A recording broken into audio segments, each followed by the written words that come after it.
にちは。こんにちは。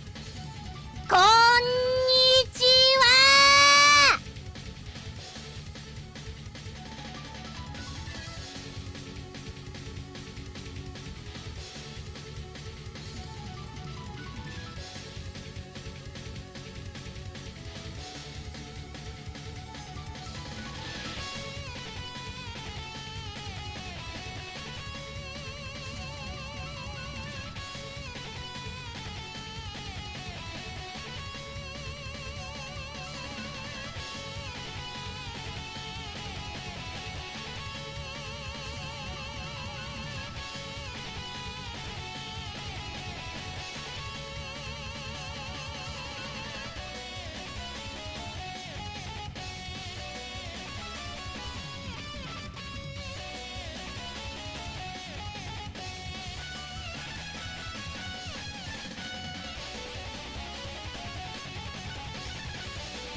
Bum, bum, bum.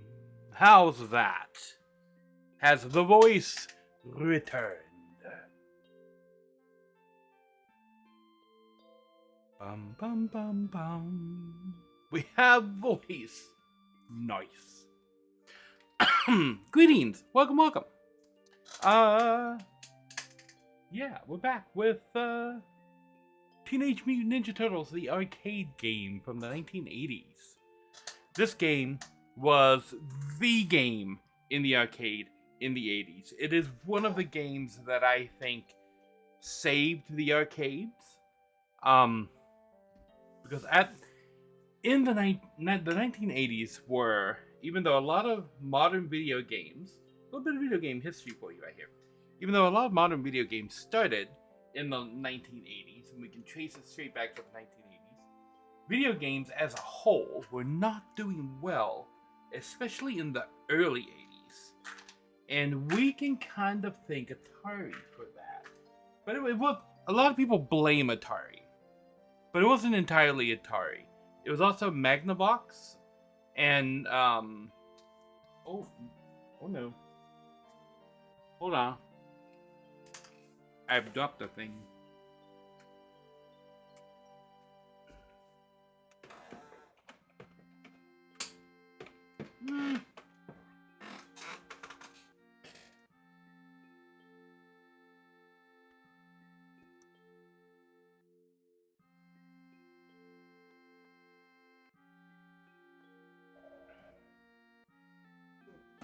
Nah.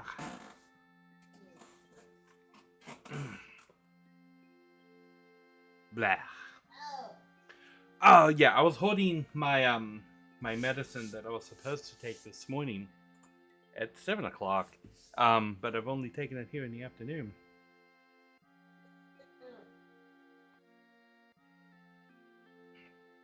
That is exactly what the crash was about. And a lot of people blame Atari, but it wasn't just Atari. It was Magnavox as well with the Odyssey. And who made the ColecoVision? The big game consoles in 1982.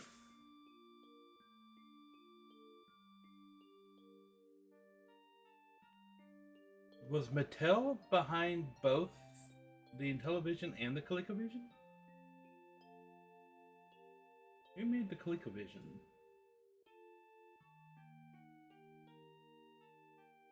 Coleco. Okay, it was a company called Coleco.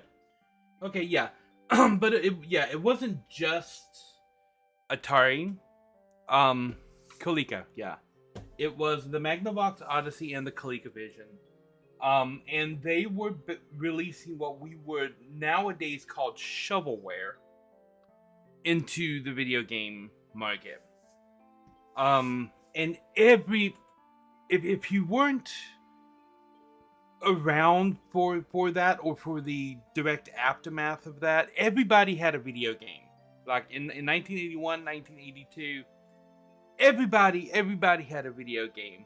You know, every drink that you would drink, they all had video games. Every restaurant was making video games and just giving them away like candy with the different meals, and they were all shit, all of them. People want to hold up E.T.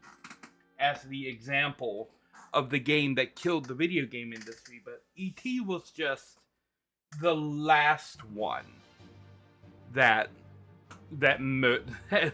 stuck a knife into the industry there. And E.T. was bad for two reasons.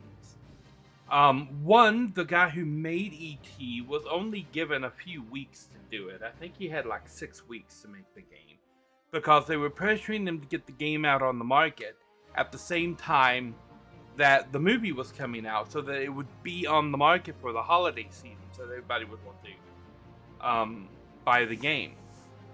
And the second problem with E.T. was that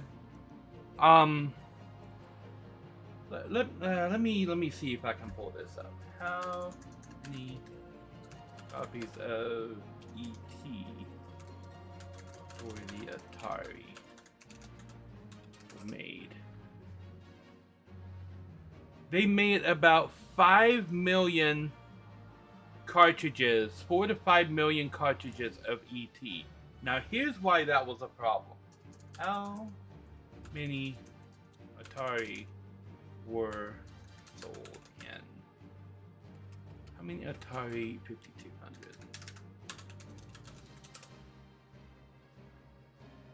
The Atari 5200, which was the one that was current in 1982, had sold 1 million units in its lifetime. They made 5 million units of ET. How does that make sense from any type of a business standpoint? You've made 5 times as many copies of your game as the console that your game is played on has sold. That is the core of the problem that caused the video game crash.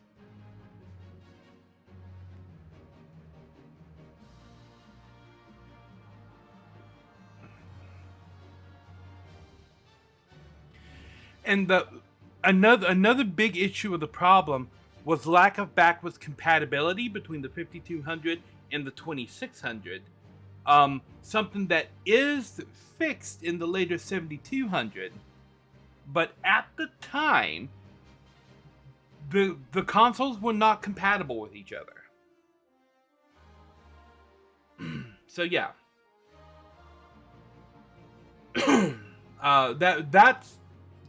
that's the core of what was happening that caused the video game crash, and it crashed in late 1982, I think early 1983, because for the 1983 holiday season, nobody wanted to touch a video game console.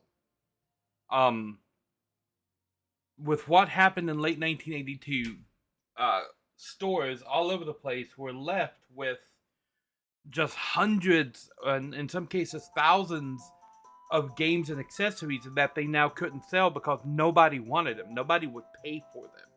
There were so many copies of everything all over the place. They had a hard time giving away these games. This is why the whole Atari ET landfill thing became a thing.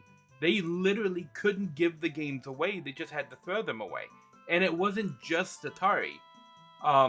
There were Centipede and all kinds of other classic Atari games that were thrown into that landfill with ET. I said Atari. It wasn't just ET. There was a lot of stuff thrown into that landfill. I think about a decade ago, they actually went back there and dug it up, and somebody made a documentary showing all of the just brand new, like never been opened in packaged games that were just thrown into that landfill because they literally couldn't even give them away. They were just throwing them away at that point. The next year, 1983, no game company would touch a video game console in the United States. I say game company. No retailer would touch it. Yeah, they had just been burned.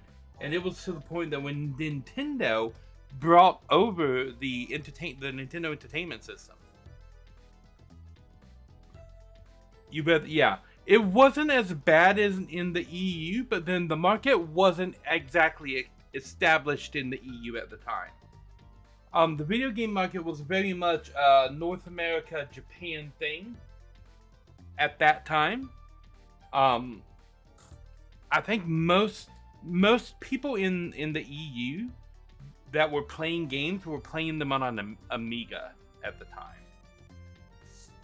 It wouldn't be until much later, like mid to late 90s, then video games would really start getting established in the EU.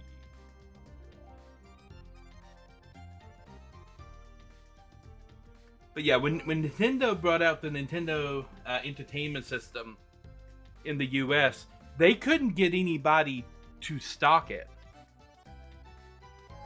The Commodore 64 was a go. Yeah, I had a Commodore 64. between the Commodore 64 and the Amiga, that was gaming in the 80s on PC. But yeah, in order for Nintendo knew that if they got the console in the hands of the players, that it would sell. All they had to do is get the kids to play Mario on it. If they could do that, if they could get the kids to play Mario, it would sell and it would be a big deal.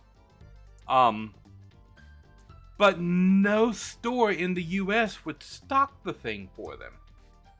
So Nintendo went like way out on a limb here, and they said, okay, this is what we'll do. We're gonna go to New York and we're gonna get what's the company name? What was the company in New York that first sold the NES? I've got to remember it the moment.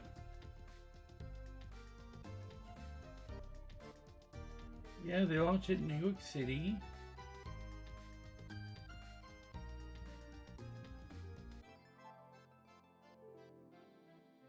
What's the name of the company? I mean, it's in my brain space. It's right there. What's the name of the company?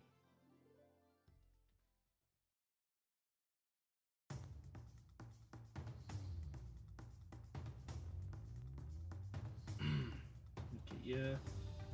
Yeah, Monopoly, yeah.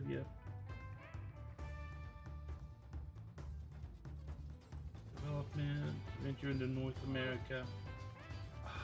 Give me the name of the company. It's in my brain, but my brain is not.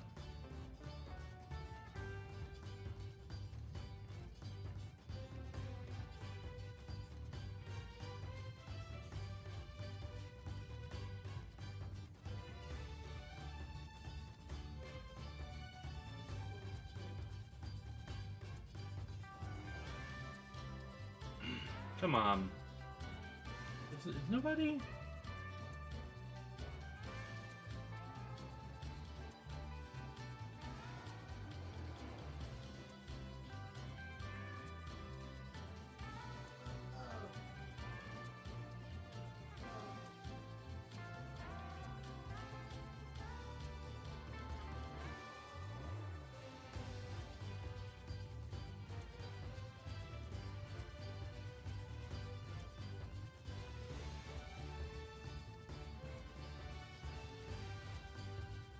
Okay, well, there was a big toy company that was out of New York. The name of the toy company in New York that Nintendo partnered with to sell the first Nintendos, because nobody when they were bringing the Nintendo over from Japan, there were no stores that would stock the unit for them. Nobody would do it. So Nintendo made a deal with a toy company in New York that they would come to the store, they would bring the stock, they would set up the stock in the store, and then split the proceeds 50-50, and anything that wasn't sold they would take back with it. So that was the deal they made to get the store to sell the NES. Like, there would be nothing. The only thing the store would pay for were the units that were sold in the store, and then they would split that. Like, they would pay for the unit, and the profit would be split between them and Nintendo would do everything else. It would come out, they would set up the display, and then after the Thanksgiving Christmas rush weekend, they would come back and Worlds of Wonder, that was it. That was the toy store that let them do it. And they came out, they set it up over a weekend, and they marketed it as an entertainment system. They sold it with Duck Hunt and Gyromite, Rob the Robot, and the NES Blaster. And you got two games. You got a controller, you got the blaster, and you got Rob the Robot, and that was the bundle that they sold, and it was like $200 or something like that. And then beside it, they had Super Mario Brothers, and they were recommending that if you bought the bundle, that you also buy Super Mario Brothers. And that was it. One weekend, and it was a success. And then they got, I think, Babbage's to pick it up. And, yeah. They completely revitalized the home video game market. But at the same time, arcades were a lot of people don't realize that arcades were having a similar crisis. For the exact same reason. People were making so many shitty arcade games and putting them out everywhere. And making them, like, designing the game specifically to make you just waste quarters, as many quarters as you can. And it was killing arcades. Because it used to be you go to an arcade, you put a quarter down, you get good at a game, you can go through the entire game and beat the game on a single quarter.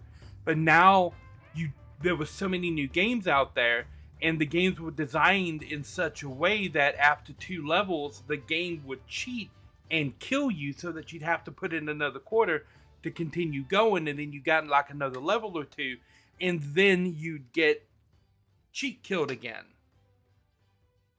Yeah, it's why racing and fighting games were supreme, but it even started to happen in both racing and fighting games. And by the mid-1980s, nothing was safe.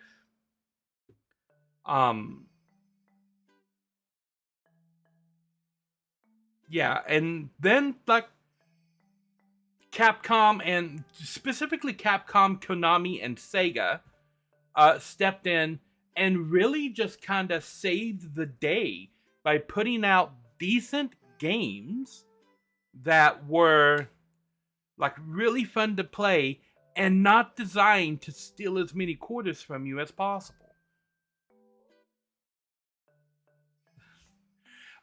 It was Street Fighter 2 had both good and bad moments in this, because they were on both sides of the fence with Street Fighter 2.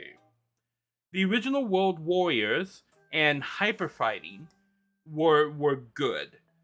But then they put out the Anniversary Collection, or the Anniversary Edition, I believe it was called. And that one was a quarter grabber.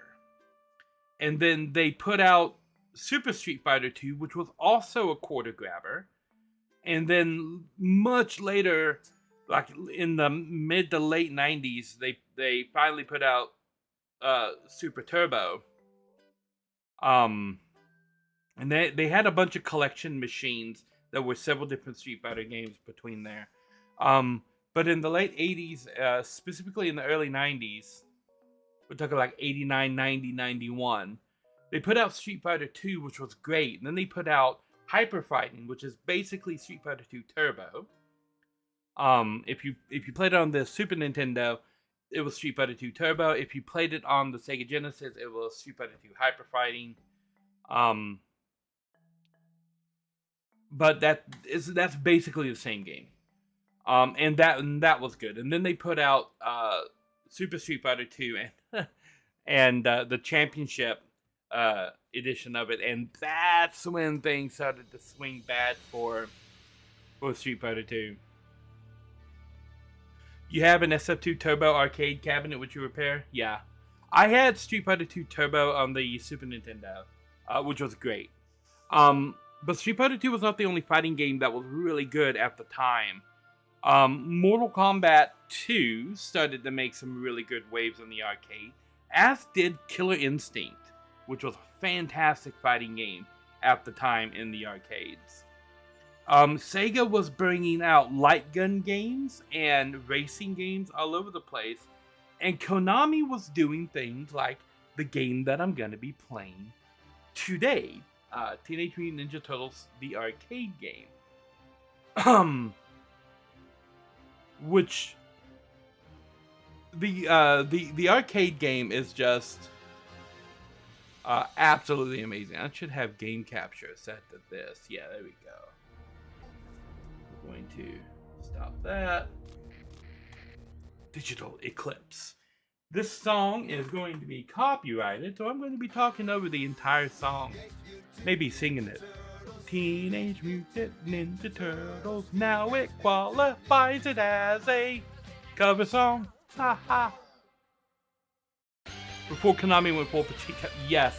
Back when Konami was doing, like, fun things. This is the game I'm going to be playing today. Teenage Mutant Ninja Turtles, Come and Get 'em, Shellbrain. This is a game that was in the arcades in 1989, I think? This game came out right after the cartoon came out. Which I think was 1989.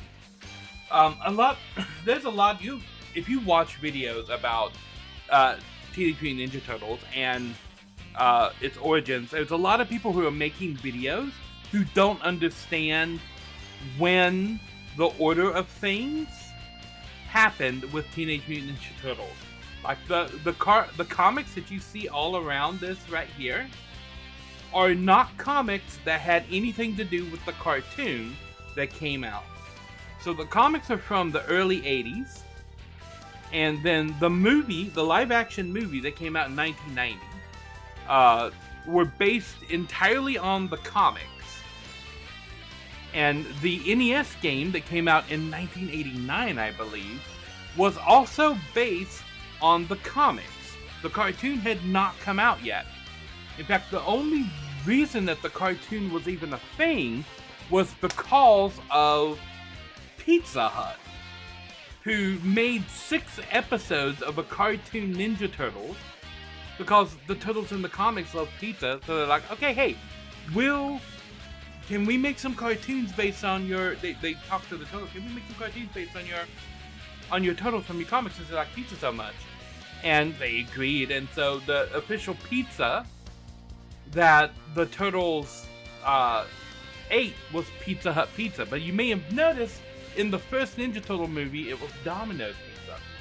That movie was in production before the cartoon got any kind of a landing.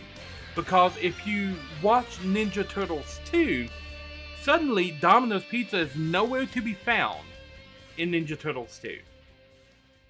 It's a little remote local pizza joint that they're getting all of their pizza from. But if you had the VHS tape of Ninja Turtles 2, as I did, it was bookended on either side by a Pizza Hut commercial. Because Pizza Hut at the time were trying to push their connection with Ninja Turtles and this cartoon that they had made. They made 6 cassette tapes with 6 half-hour episodes of a Ninja Turtles cartoon. And those tapes became so popular that it was turned into a full-on television series. And the whole Ninja Turtles thing took off from there. And it does have a couple of side effects. If you play the original Ninja Turtles games on the NES, Ninja Turtles 2, the arcade game, and Ninja Turtles 3, the Manhattan Project, there were advertisements for Pizza Hut in the NES game, on the walls, all over the game. There were advertisements for Pizza Hut. And a lot of people have noticed that in Ninja Turtles 2, the Turtles never use their weapons throughout that entire movie. They carry them, but not once do any of them ever actually use their weapons, except for maybe Donnie. When they're going into the junkyard. But they never actually hit somebody with one of their weapons. That change was made because of the cartoon. Because when the first Ninja Turtles movie came out, they didn't have an audience of children for that movie. They didn't know who the audience was. Maybe teenagers is what they were aiming for. But by the time the second movie came out a year later, they knew the audience for Teenage Mutant Ninja Turtles was children. And they knew that the first movie was way too violent for children. So they put a lot of restrictions on the second movie with how violent they could get. Which is why they never used their weapons in the second movie. So yeah, everything was like toned way down, and it had to do with the cartoon becoming popular between the first movie and the second movie.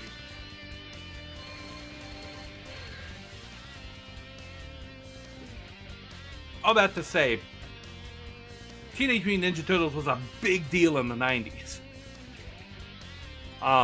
Especially with kids who were in the 80s. I mean, the toys, like the Turtlemobile, the blimp. Yeah, it was, Ninja Turtles was a big deal. And when this thing... Yes, I'm aware of that. Teenage Mutant Hero Turtles is how they were branded in the UK. Which is honestly kind of hilarious for me as well. But yeah, I know in the little title thing down below I said I've got my quarter on Don. If anybody who was actually in the arcade back in the 90s know that when people lined up for this machine, but they didn't just line up to play the machine. There were people lining up to play their specific favorite Ninja Turtle. And so you would have, one of the things in the 90s, you come up, you put your quarter on the machine to let everybody know, okay, when this person is done, when they game over, my quarter's next. I've got the turn next. You had people queuing up behind their favorite turtle. You'd go up and be like, I've got my quarter on Don. And then you'd get in line behind the person playing on on Donatello. And if Raphael came up, you had your quarter on Don. You were waiting to play Don. So somebody else could go play Raphael if they wanted. You were waiting to play Donatello. Yeah, and so people would be picking their favorite turtle. I'm gonna let you guys pick whatever turtle you want me to play. So, there's like 3 of you bombing around in chat right now. Take a vote. Tell me which of the 4 turtles you would like to see me play as, and once we have a decision, I will kick up the game. You always played Mikey. Okay, so that's a vote for Mikey, I suppose. What about you, LJ? You have a vote for a favorite good old Mike. Michelangelo it is. You want to know something interesting about Michelangelo? How much do you guys know about what happened to the Ninja Turtles after the cartoon? Do you know anything about the future of the Ninja Turtles? What happened to the Turtles?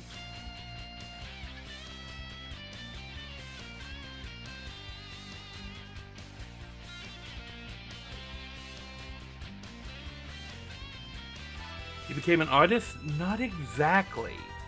There is another comic out there called The Last Ronin that is a Ninja Turtles comic. And it deals with the aftermath of what happened to the Ninja Turtles, and it's not a happy ending. What happened to the Turtles? Look at all of the foot soldiers that are on screen in that demo right there.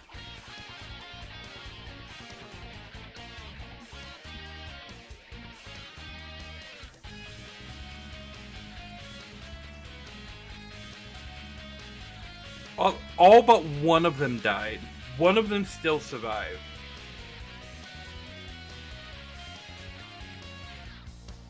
And it wasn't Raph. No, the last Ronin is not Raphael. The last Ronin is Michelangelo. The only one of his brothers that survived was Mikey.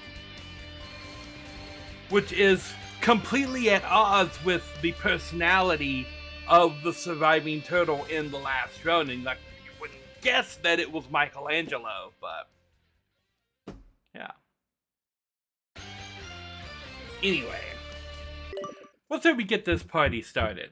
Michelangelo. And we got the theme song again. Teenage Mutant Ninja Turtles, I was rushing the song. Something, something. Does that count as a parody? As a cover? Parody cover? Does it? What button is the start button? This button, this button, this button, this button, this button, this button, this button. Nope. This button. Cowabunga. Okay. Fire! Fire! Hang on, April. They are putting this jingle everywhere. Yeah. Scene 1, fire. We gotta get April out.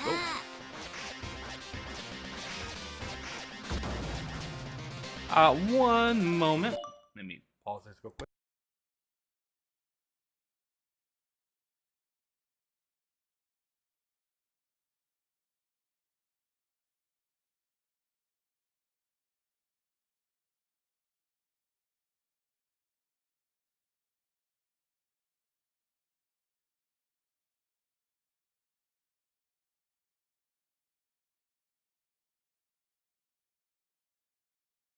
Okie dokie. So we got jump kick, got the short kick, got that. Okay, we got the rising kick. Okay, I think I familiarized myself with the moves again.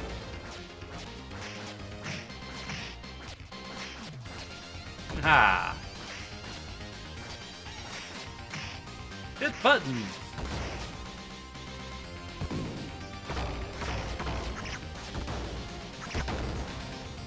Ah.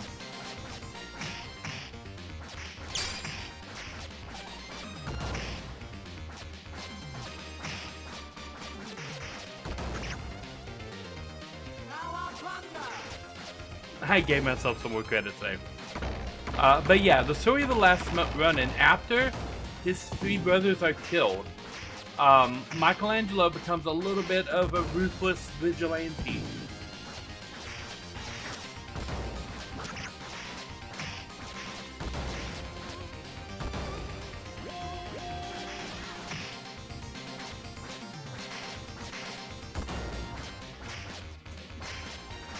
Ha!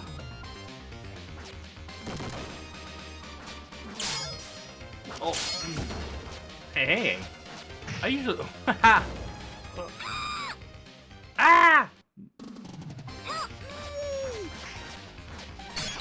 Oh.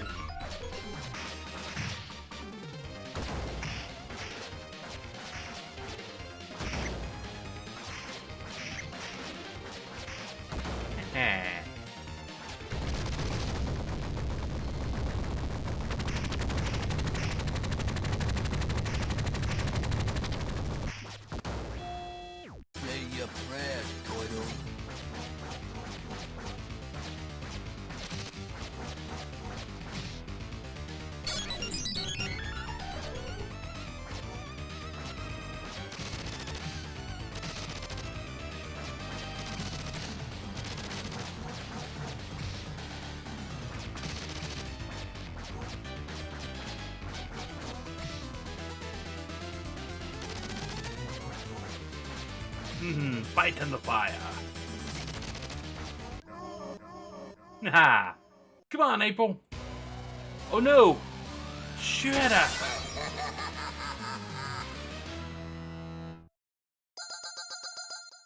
Come on, after that Shredder creep. You can do this now. Bonk. Haha.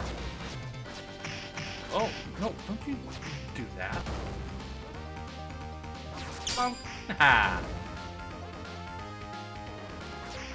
Who put the lights down?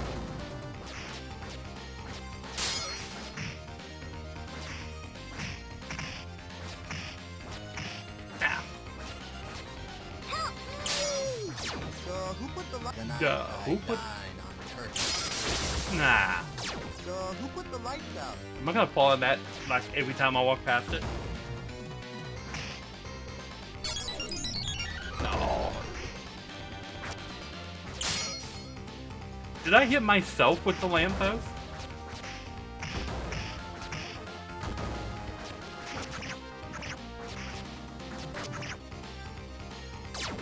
Who put the lights out? That's not fair. Ah. Ow.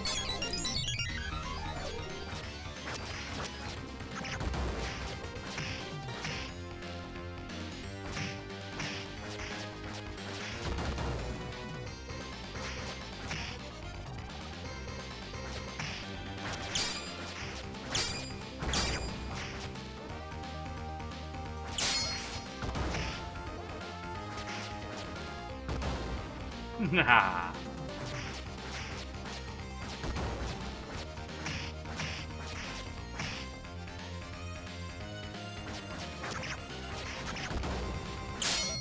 Yeah, we can get up there, I think. Yeah.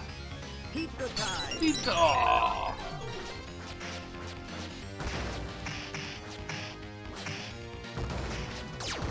Who put the lights out? Who put the lights out? Oh my gosh. That pizza.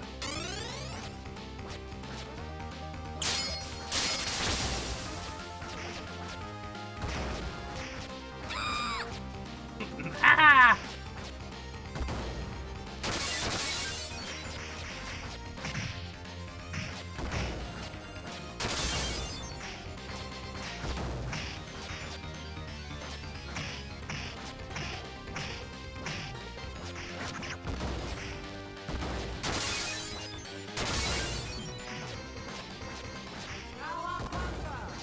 Drop another quarter in. Ow. Nah. Trap Corp. Oh no, it was a trap.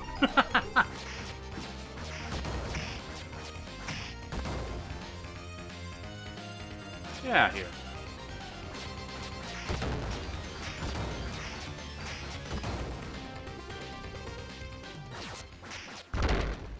You are dead. Yo, brain, they ain't getting any prettier. Watch your mouth, flying ball.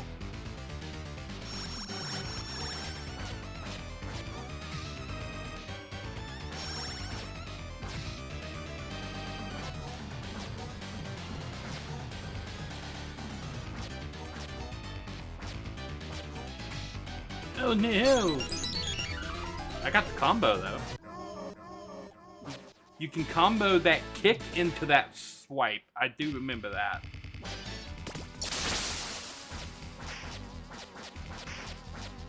So I have a question. How is this water deep enough that they're under... Did you just stab me in the butt? How is that water deep enough that they're swimming underneath it, but shallow enough that I can just, you know, stand on it? Ow. Here, take that. Don't you bonk me.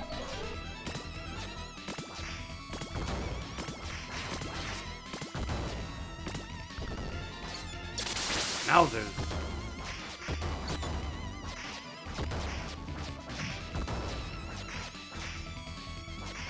Nah.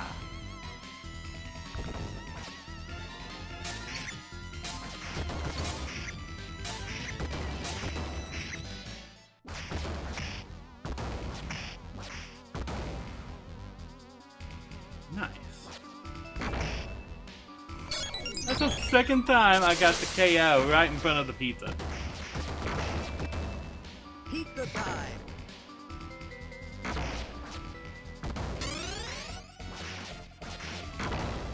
Oh, that wall looks suspicious.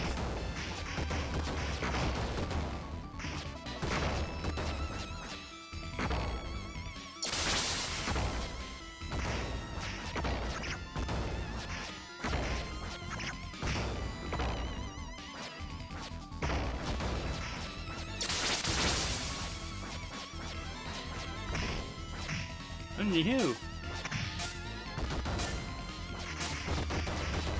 This the one where we're gonna face off against. I guess that wall was just suspicious for no reason.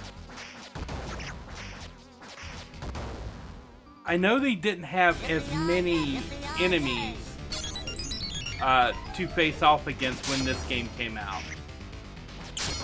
By the time the NES version came out, they had a lot more to go on. And Baxter Stockman had already been mutated into a fly. So this is Baxter Stockman, who later does become a fly. And by the time Turtles in Time came out, he was a fly.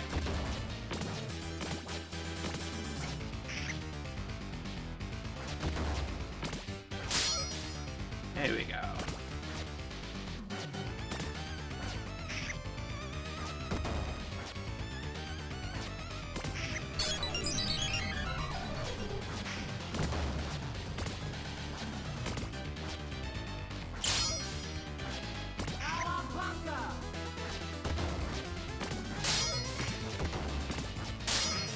Ooh, got him with a heavy that time.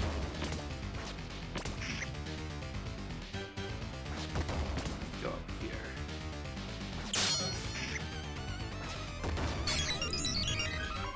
I feel like I can nail him a little bit more up here. Like that. Somehow he's about that. Brain.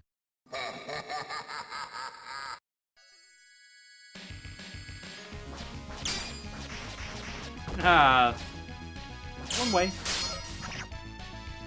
Ow.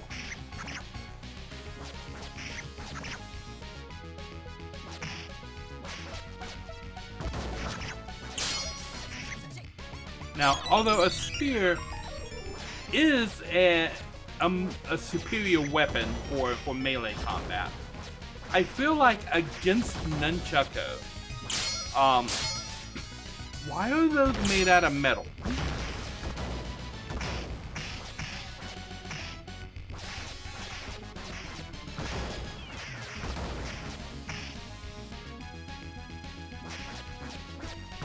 But yeah, I feel like against is that gonna run me over? Yeah, no, okay.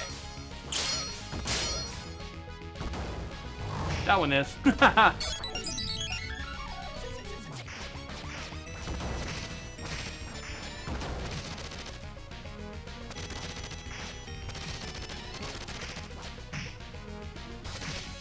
Ah.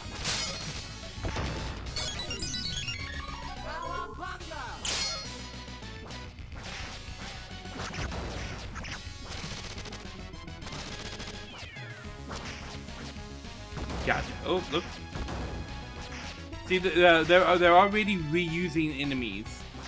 We've got Bebop and Rocksteady together now for this level. Whereas in later iterations, it is not Bebop and Rocksteady that you fight in this level. I forget who you fight here in the NES game.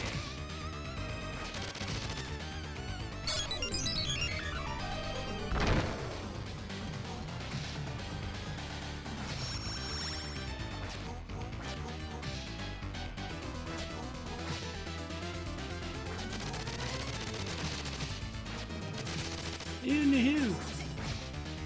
Oh, they got me. There goes Bebop.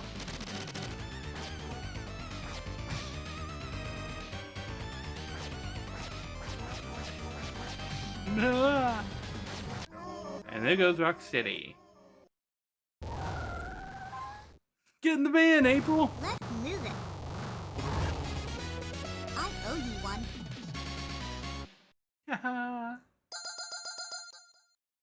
Let's get to that secret factory. But instead of driving, just take us to the interstate and drop us off. We'll walk.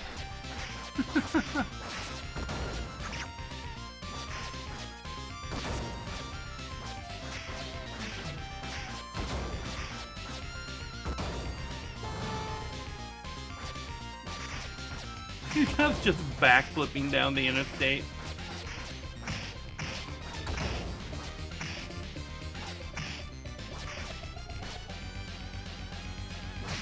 And now they just have bombs. Do not resistance is futile.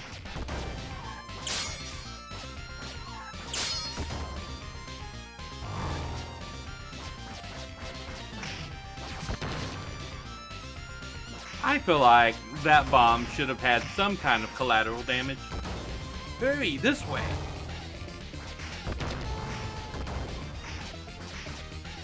Ow! Oh, shell shocked!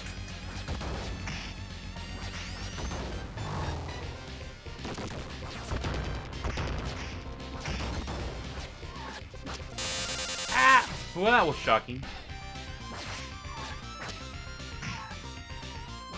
Hey, how dare you hit me while I'm floating in midair deciding what I want to do next?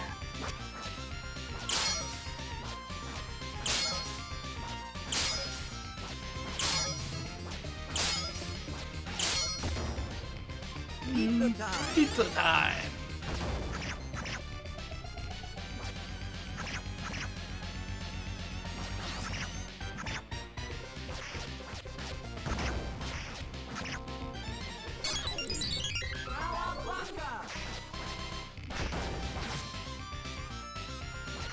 Ah!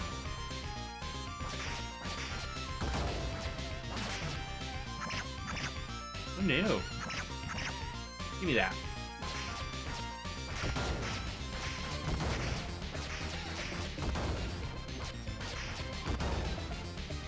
Bum, bum. Ah!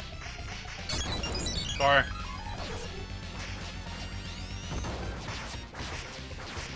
Ah. Keep practicing. Oh no. Oh, those hurt. Okay.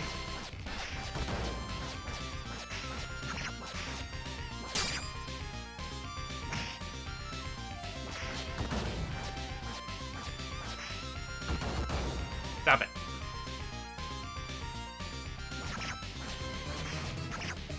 Ow.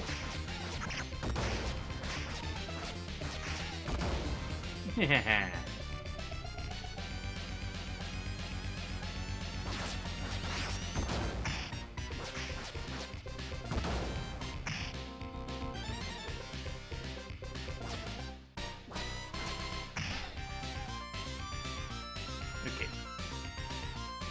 Let's get this guy to come out. Oh, okay.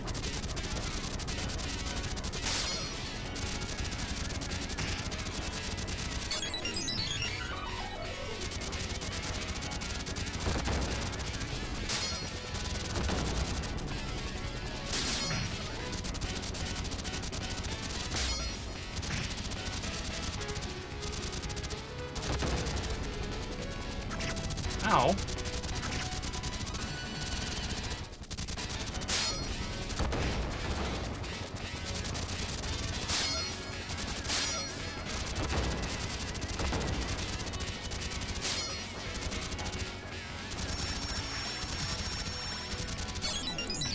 Okay. Yeah. Now they have bombs. You knew.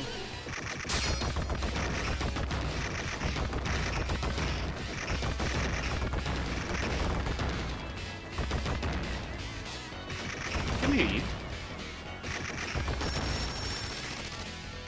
Does the guy have a fan?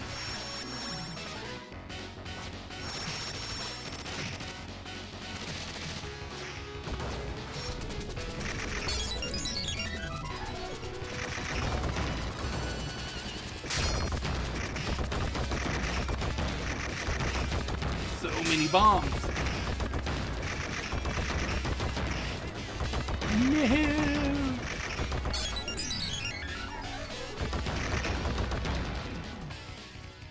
Yeah. Oh, you mean we had a car following us the entire time? And we just drove it through the side of a bridge. Okay. We totally wrecked the turtle van.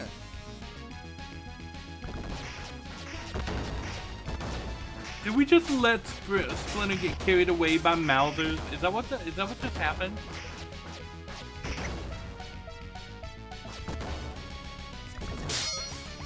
I'm gonna let that blow up there.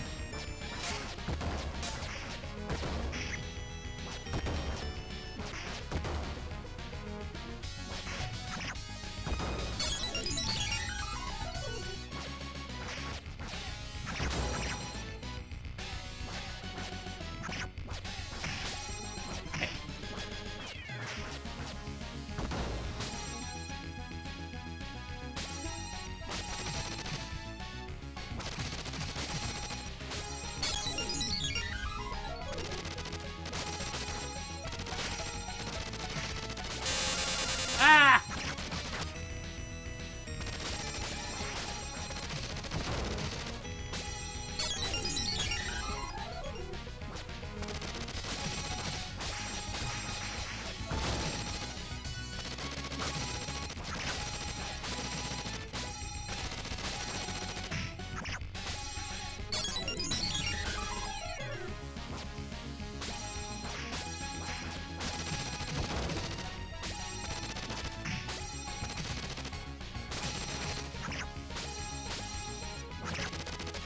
Oh my god, with these quarter munchers.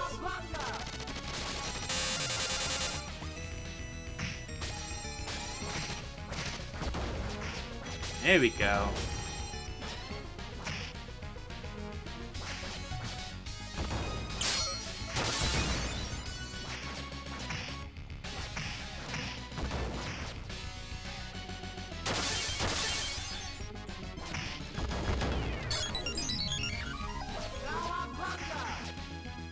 Ah!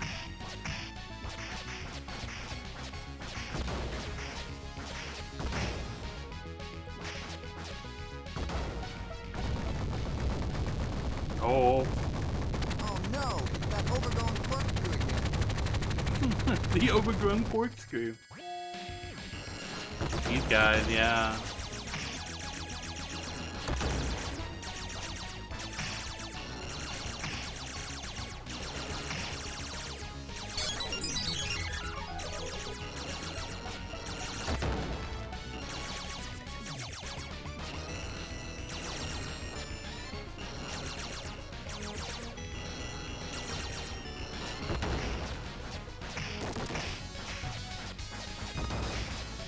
Not lose stuff.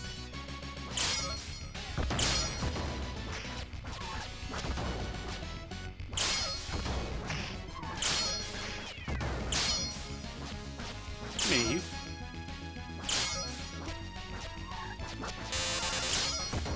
Gotcha. I remember these guys.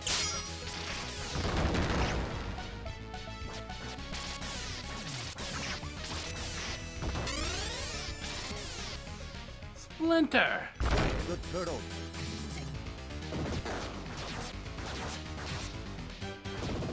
Ah.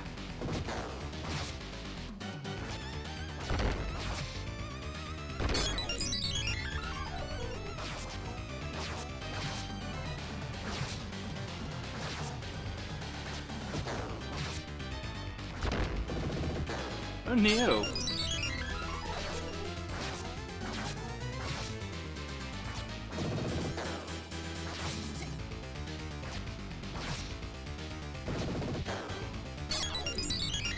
Crush good turtle.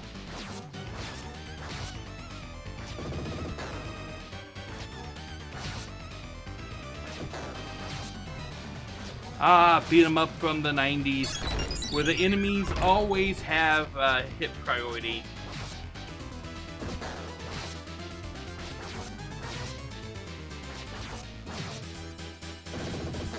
Crush good turtle.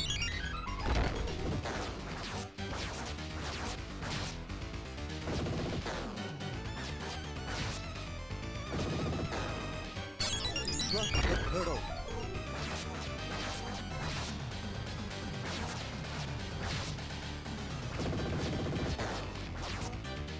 Almost got him.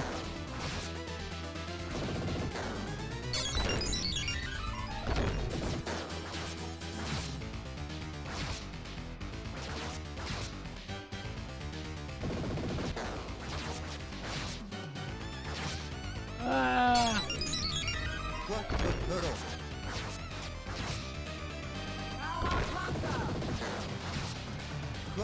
turtle.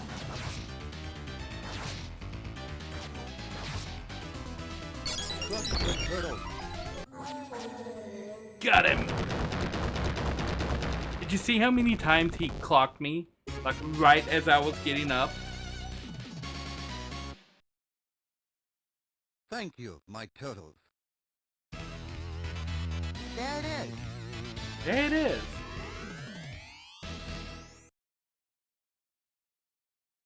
We gotta find the Technotron. Found it. Okay, I'm gonna take a quick little break. I will be right back.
Alrighty, I am back.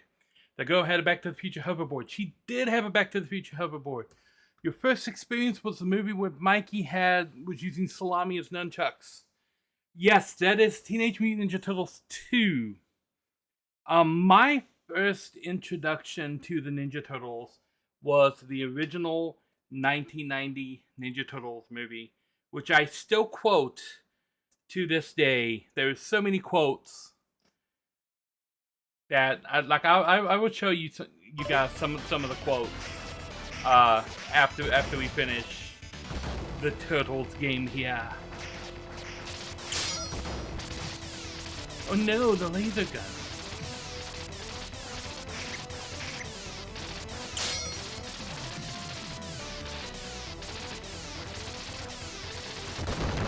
I got one of them.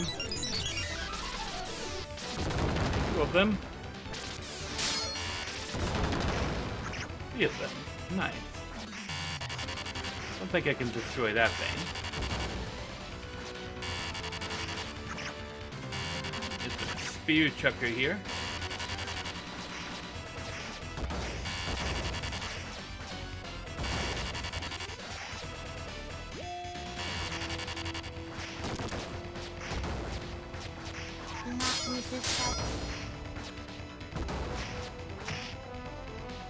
This is, you may have noticed that in all the Ninja Turtles games and stuff from the 90s, all of the foot soldier members are actually robots. This is an addition from the cartoon because you can't have your hero turtles just going around murdering dudes.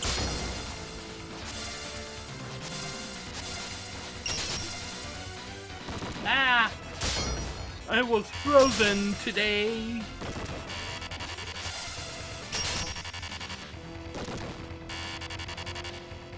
Just hop over that. Elevator. Oh no.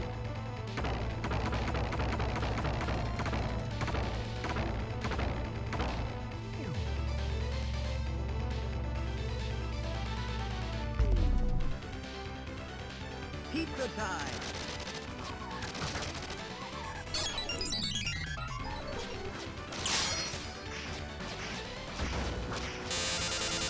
Yeah.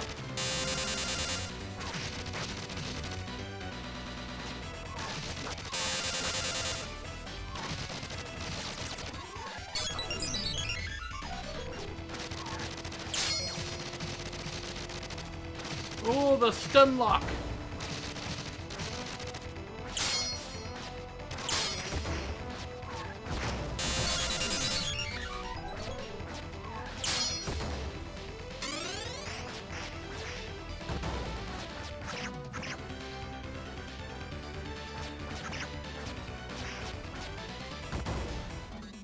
Now, it's not as bad if you have even just a halfway decent partner in here.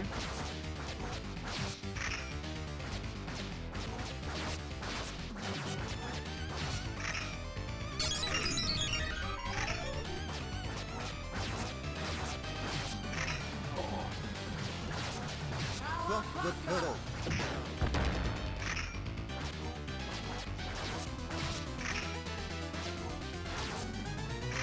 Oh.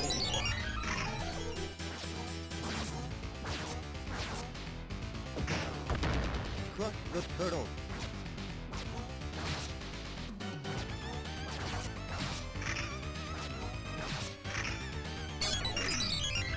Crush the turtle.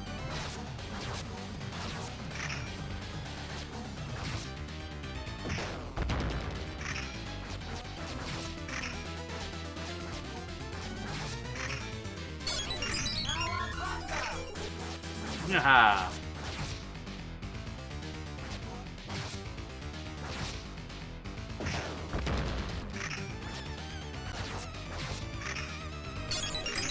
Did you catch that stun lock there, though?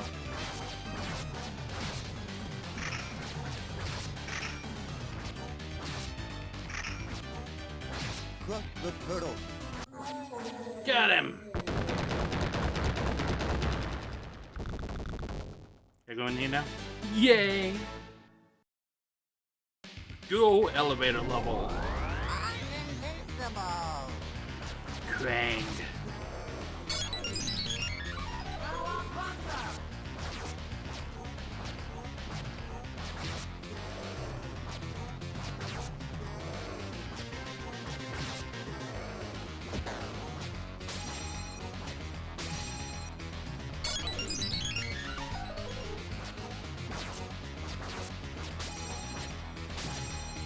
Yeah.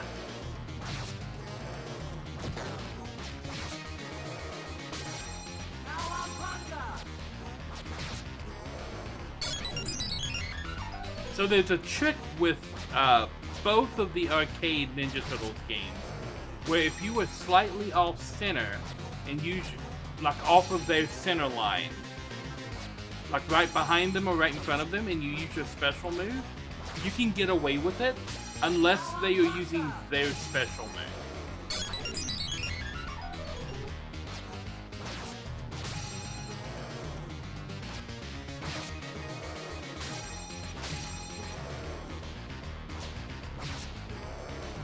I was too far away when I tried it that time.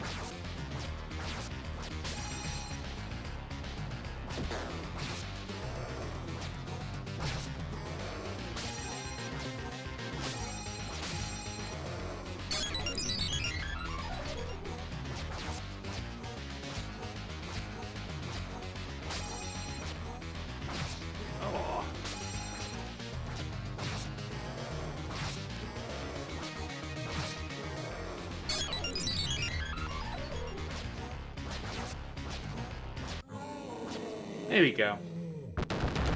Am I cheesing the system? Yes. He turned into cheese. Shredder.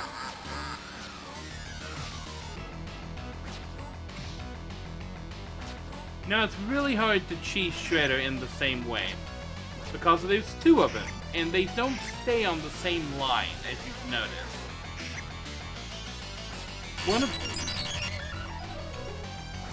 One of them tends to take a different line. Okay, this is... You got a real one and a fake one.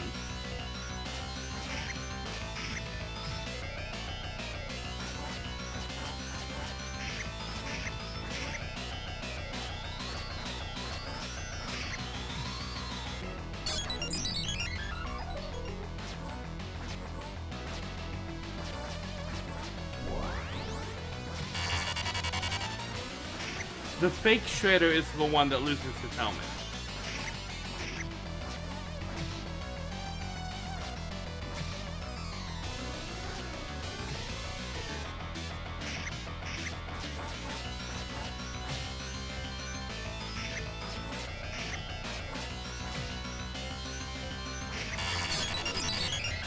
Who knew?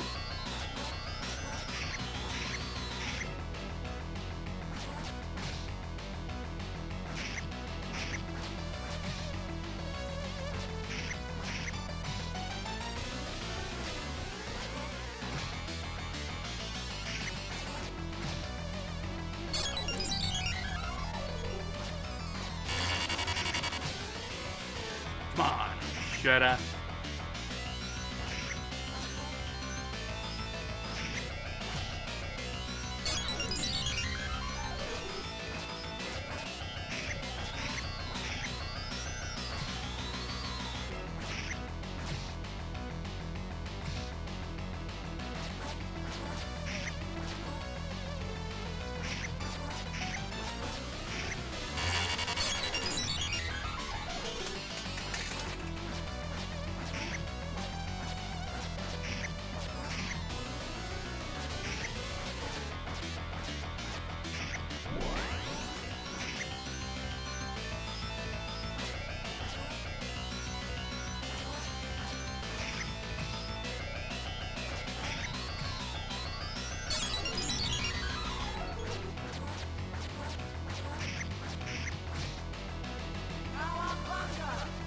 And you. Okay. Now we know Shredder's getting down to the wire. All three of us KO'd at the same time.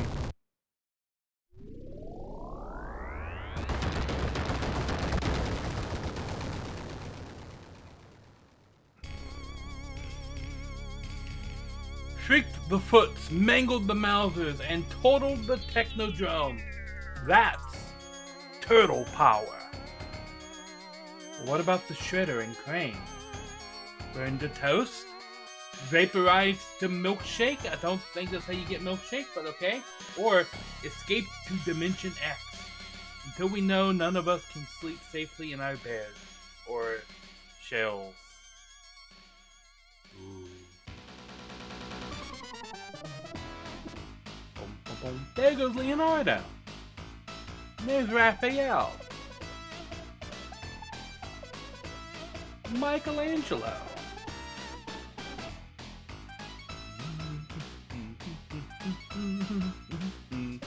Donatello. And we're back, Leonardo. Yeah, so that was it. That was Teenage Mutant Ninja Turtles, the arcade game. That's how long it is. Yep. It's literally only like a half hour long. Total Turtle supremacy. Yes. A lot of people don't know that there were actually 2 4-player Teenage Mutant Ninja Turtle games in the arcade and that there were 2 versions of each of those games. So this game here had a 2-player version and a 4-player version. And then Turtles in Time was originally an arcade game that had both a 2-player and a 4-player version.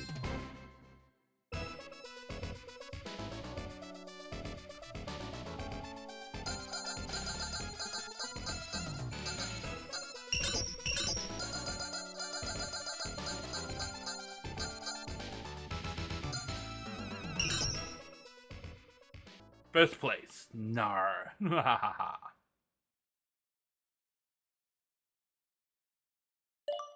Okay, so.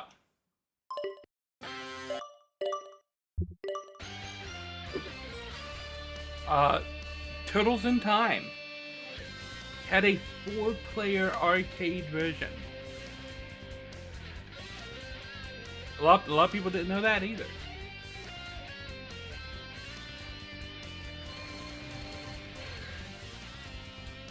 So while we were playing Ninja Turtles on our NES, right here, this is the NES port of the arcade game that I just played. Which, oddly enough, even though it's graphically inferior, it is more feature complete than the one I just played, because it features more bosses from the show and an entirely new level that isn't in the arcade release of this. Going back to Turtles in Time here, this game was out in the arcades at the same time that Turtles 2 was out on the NES. And when this was eventually ported over to the Super Nintendo version, although being almost the same graphically, there's more animations in this arcade version, but there's an extra level, there's extra bosses, and there's an extra bonus level. Like this Shredder boss right here, the second of the hoverboard levels, and the boss of the prehistoric times, Slash, are all unique to Turtles in Time and were not in the arcade version of this. That pirate ship had a safety chain inside. Yeah, then there was Hyperstone Heist. At the same time that the Super Nintendo version came out, Hyperstone Heist came out for the Sega Genesis, which is still a really solid Turtle game. There's the 3 NES ones. I played that one on stream before. Turtles 2 and 3 are coming in the future. And then there's the 3 Game Boys, which I have not played.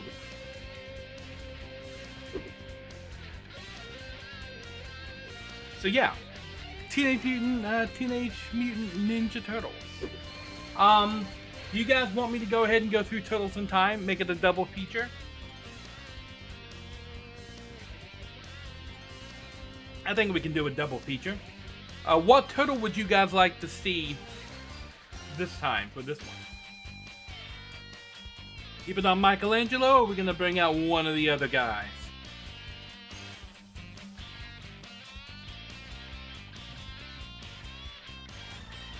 Donnie in Time?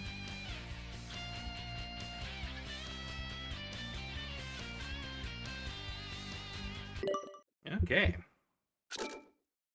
Winners don't use drugs. This was all over arcades in the 90s.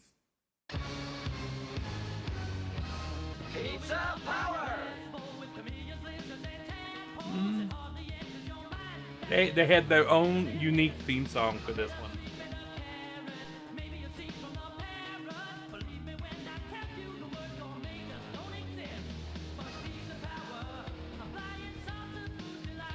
Turtles in Time.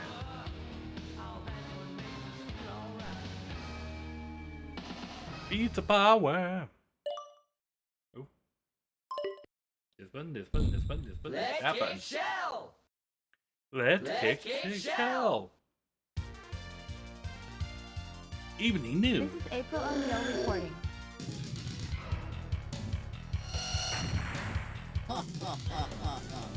Hey, Krang! Bring that statue back, you bloated beanbag! Big Apple, 3 a.m. Yeah. Whoa.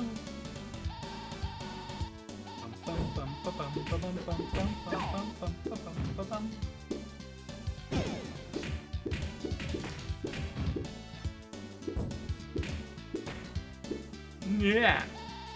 Ow.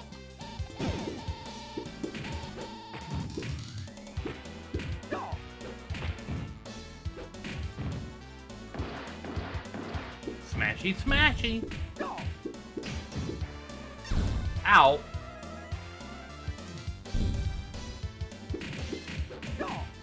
Nah. Pizza time! Yeah.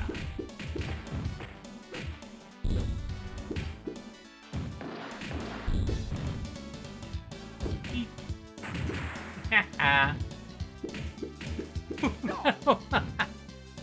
Did you see that guy? Okay, Splinter. Can I dash? No, they hadn't added the dash in this one. Okay. Prepare to die!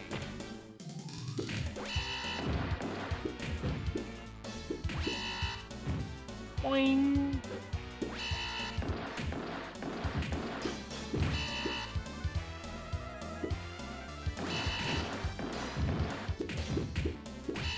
Ah.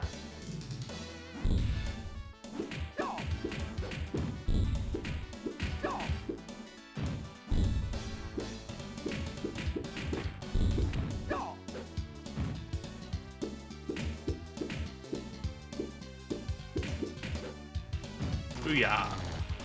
Baxter Stuckman.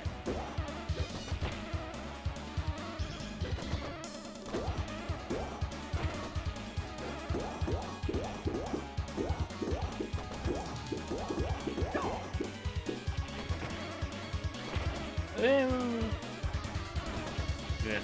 Pizza time!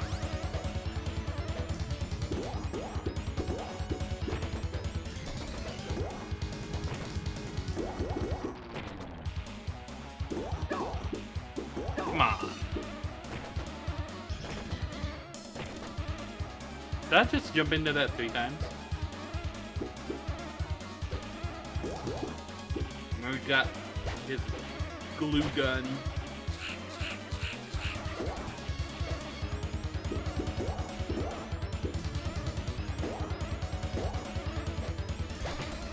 Wow. Oh no. Oh.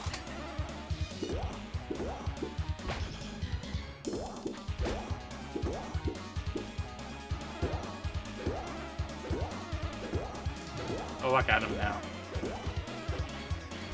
Oh, you get out.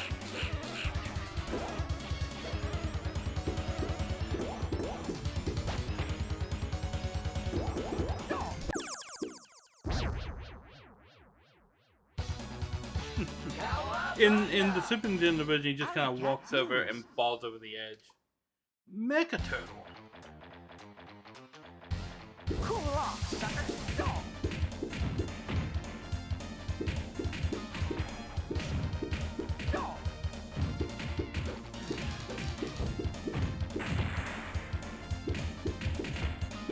And it exploded.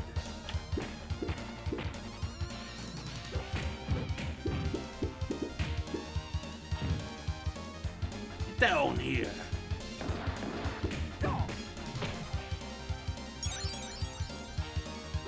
Yeah, I quote Galaxy. If you've probably been on the channel long enough now to hear me quote Galaxy Quest a lot, especially Handed Exploded. But I also quote the original Ninja Turtles movie quite a bit. I am not pizza, please. No. Take my pizza away. And it exploded. Yes, and it exploded.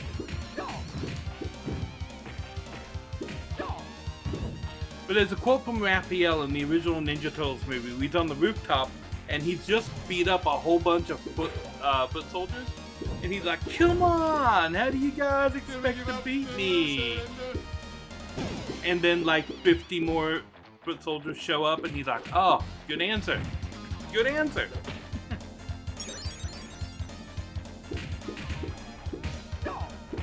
I love the quips in the first Ninja Turtles movie.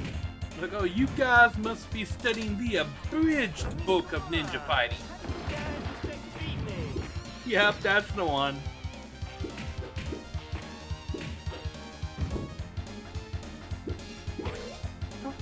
Punchy bot, give me this. Power!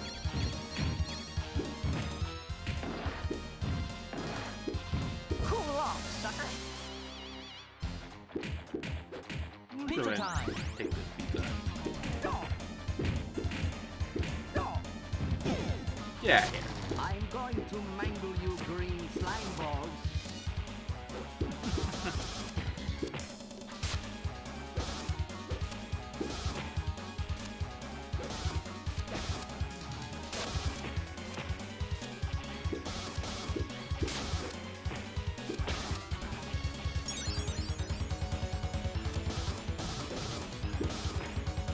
If you want to know a little bit of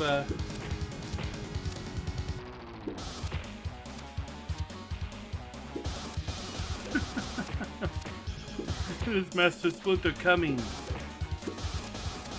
to a conclusion? I remember that.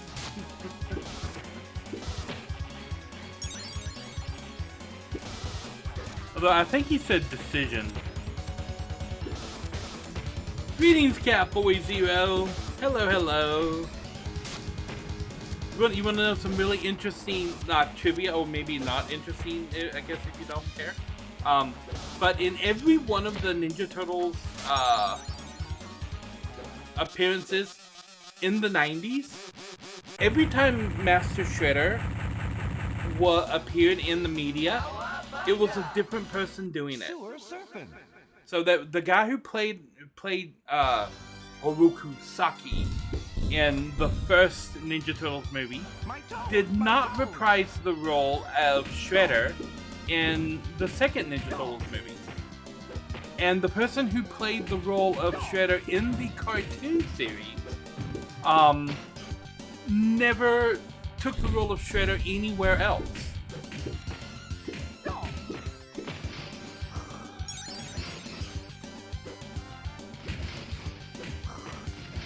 My toes, my toes! My toes, my toes.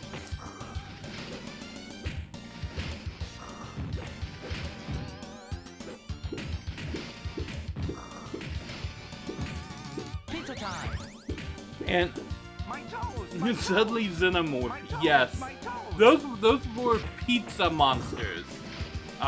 They're made of cheese, and it was like mutagen spilled on a pizza or something like that, and it made like Xenomorph pizza cheese monsters.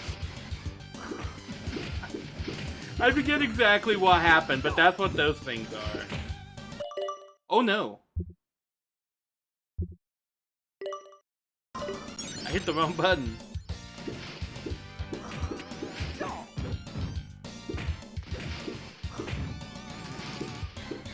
My toes, my toes!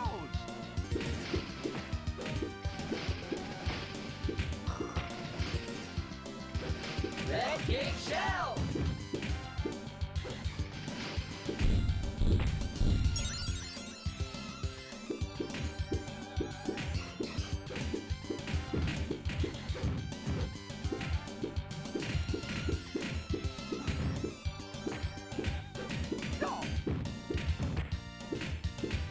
But here's another little bit of trivia for you. Probably the most popular voice for Shredder.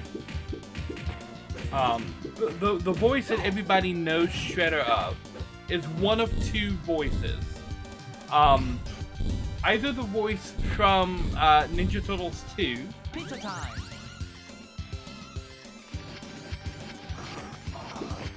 Cheese monsters.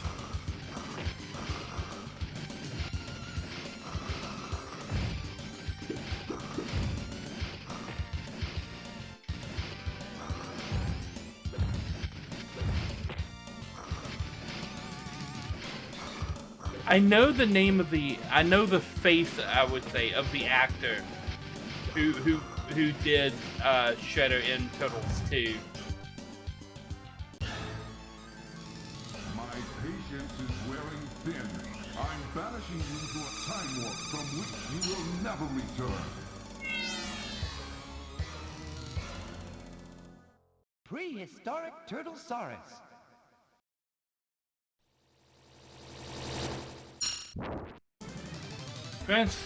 Francois Chow is the guy who played Shredder in Turtles 2.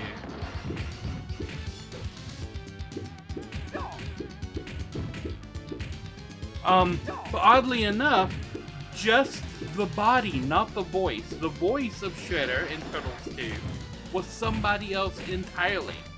And it was the same for Turtles 1. He was played by... Uncle Phil played Shredder in all of the cartoons. All of the cartoons with this style. Like before the remake cartoons. Yeah, but the cartoons in the 90s, yeah, that was Uncle Phil playing Shredder. In both of the movies, Shredder was played by one actor and voiced by another.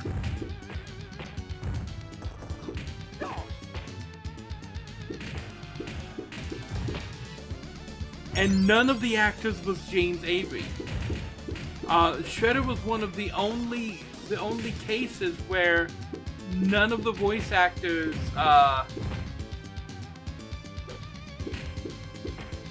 like cross media. Pizza power! Oh, that was a bomb. Okay, that was very explosive.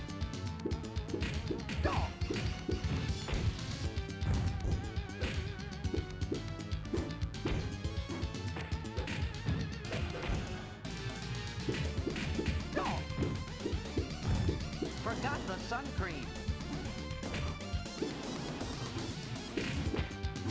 I'm breathing velociraptors.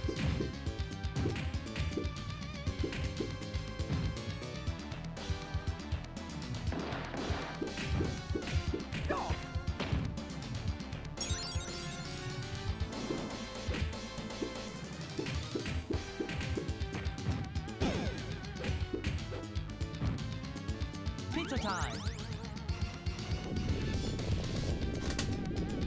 Cement Man lives. The Cement Man. In the Super Nintendo version, Cement Man here is not the boss of this level. Slash is.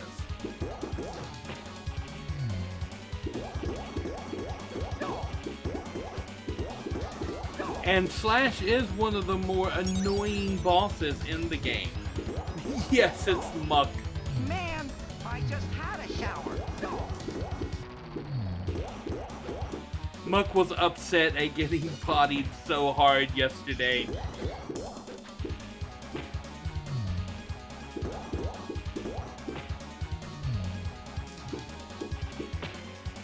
Oh, shell shock. Man, I just had a shower.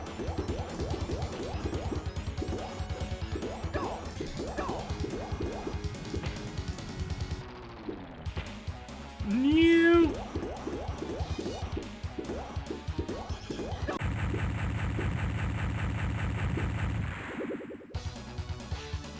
Skull and crossbones. Is it Toka and Rasa?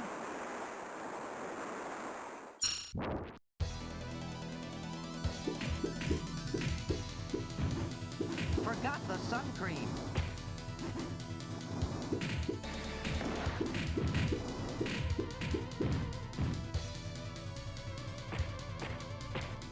Ow. Ow.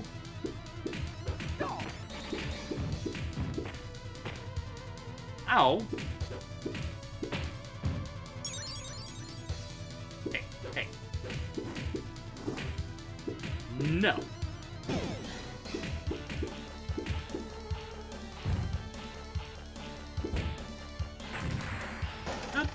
Ow. Hey, how dare you bring your fist to my stick fight?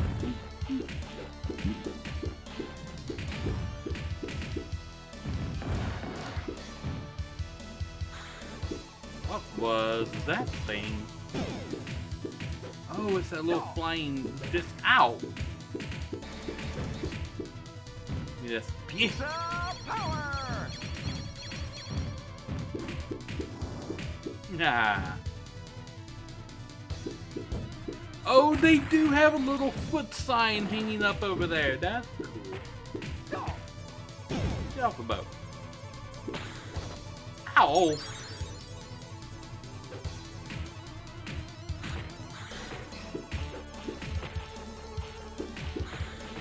Forgot the sun cream. Let's kick shell!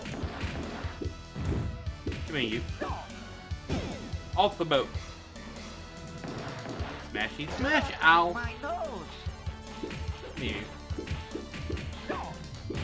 Bye. Ah.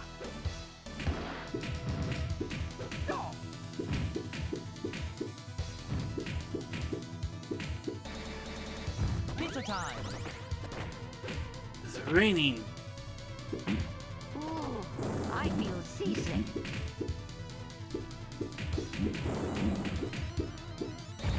And lightning.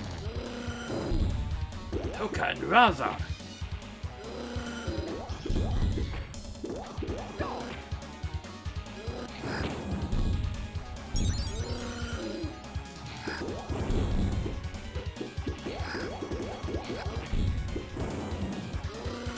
Ninja Turtles 2 had just came out and gave all the video game developers 2 new mutants that they had to include in every Ninja Turtles game from that point forward to make it tie into the super popular movie. Ow.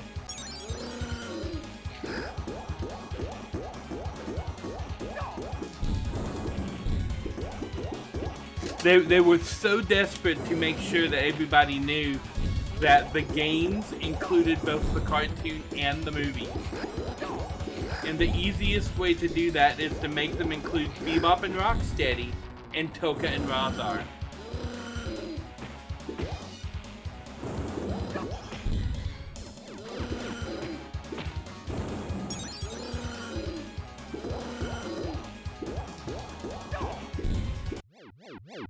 Even though the way that they're mutated and created in the lore is two completely conflicting styles of story. Because Bebop and Rocksteady, in the cartoon, they were humans who were mutated with an animal. But in the movies, they were animals that were mutated and just like became like super intelligent and human-like. So whenever you defeat Bebop and Rocksteady, they just kind of go away. But in every instance when you defeat Toka and Razar, they like demutate back down to their animals like they did in the movie.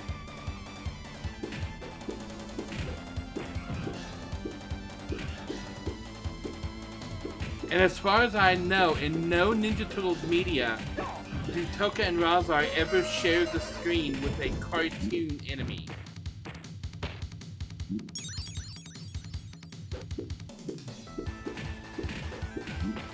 Ooh, I feel seasick.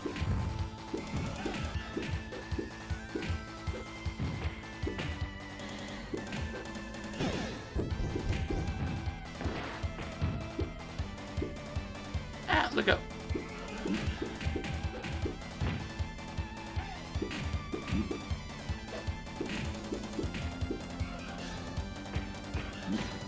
I mean, it's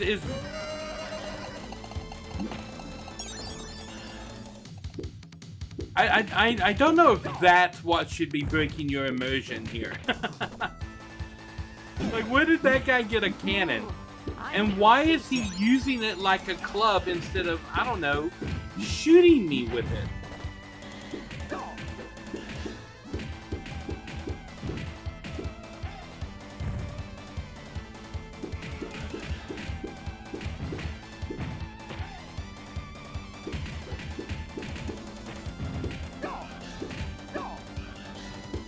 Did that guy just try to trip me? Pizza time.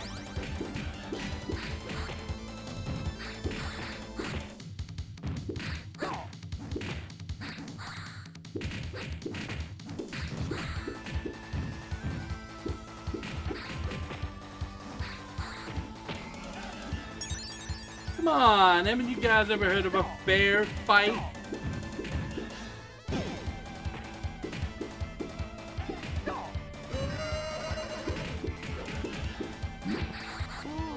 I feel seasick.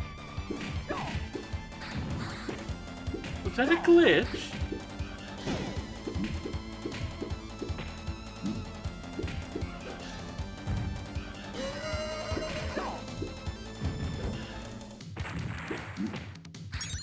Oh.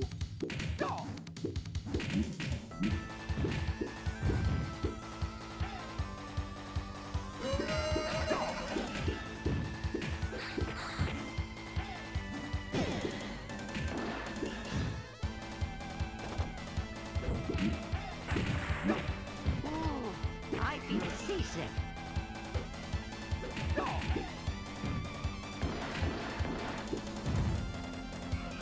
U.S. mail. Oh, these guys have RPGs. Okay.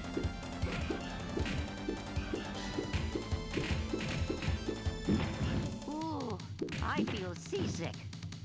Oh, we're coming up on the boss card right here. One thing I've always noted, the boss card of this level has no texture on the ground. It's just a flat orange plane. Is it still Leatherhead? Oh, good. Pizza time. Oh, it is.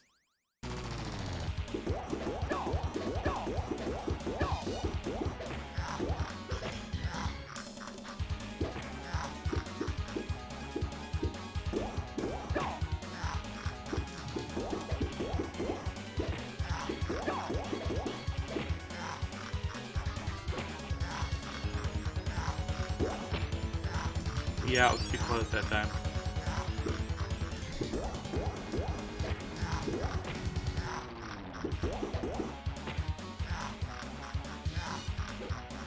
Whoa, that was the wrong way.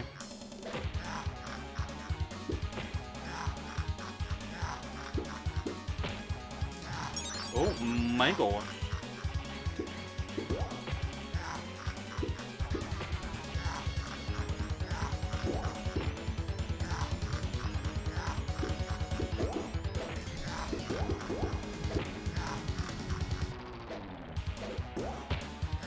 Well, even so, I would wonder where those guys would have got it, because I think they're from, like, Dimension X.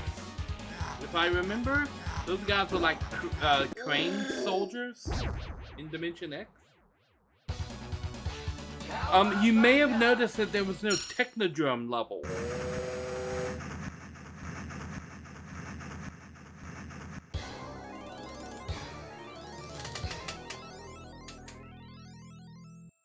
Neon Night Riders.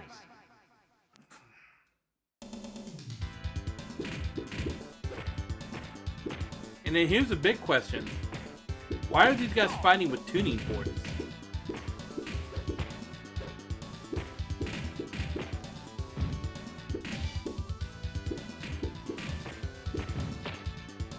No.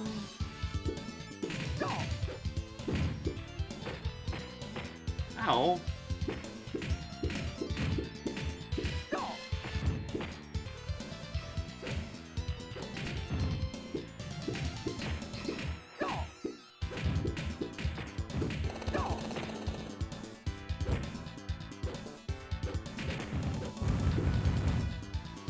Yeah. Ow.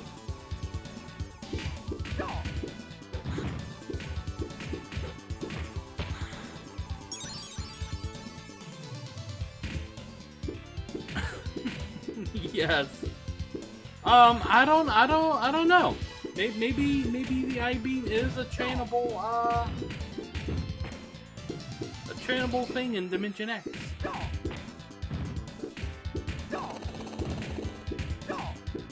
Just like apparently the tuning fork is a trainable thing for the Foot Clan.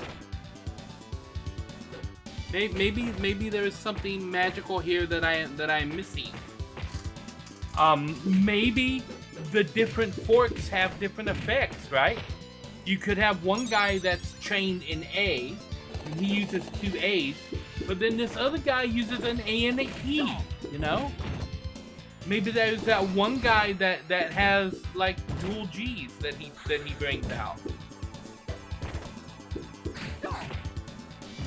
Or you could have that radical guy that uses a C and an F, you know? Maybe there's like a whole battalion of tuning fork ninjas that we just never hear anything about, you know? That Jumbo, I want to hit you. Can you die, please? We'll just go away, okay. Well, I got 2 different animations for going left and right. That's weird. They fight in perfect harmony.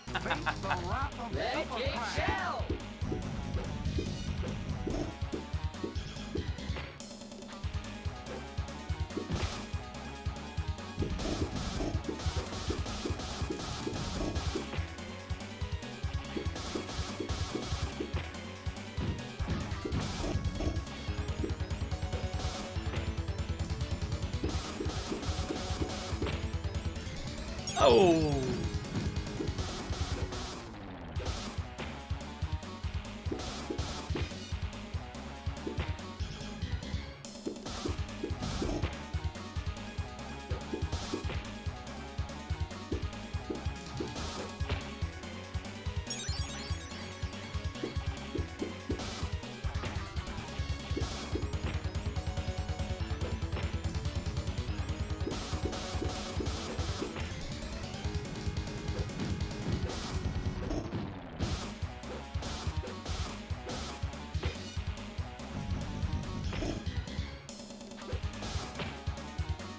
Oh.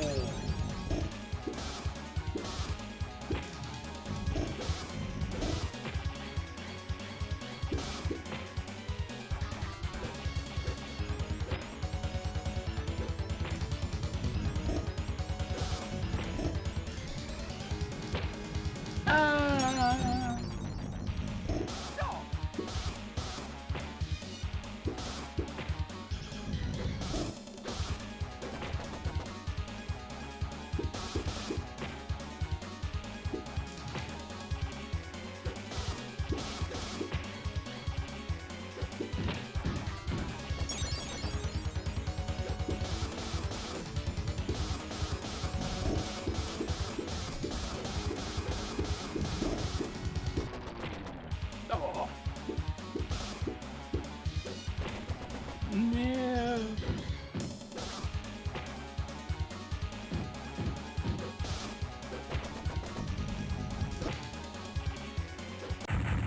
Got him.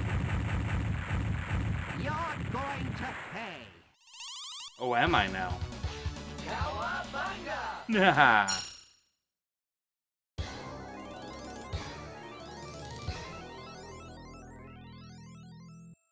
Starbase, where no turtle has gone before.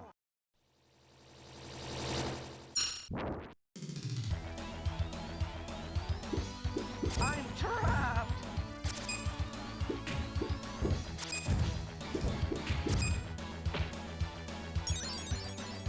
Leg kick shell! Okay.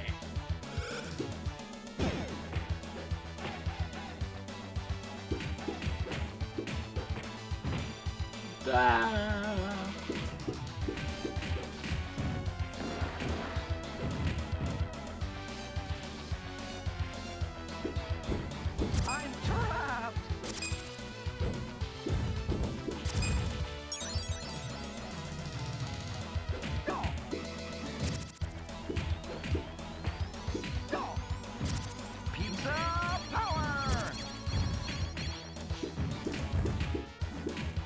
Ah. Ooh, I feel seasick. No.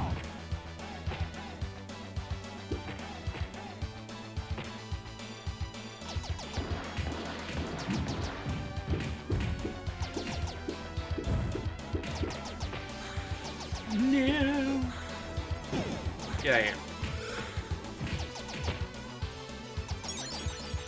Oh. Out of here. Out of here. Ow. Okay. Come here, trash bin bot.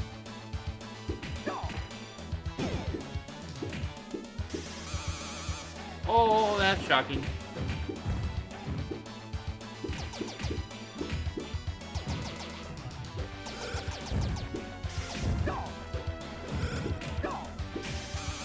Ah! Ow. Get over here.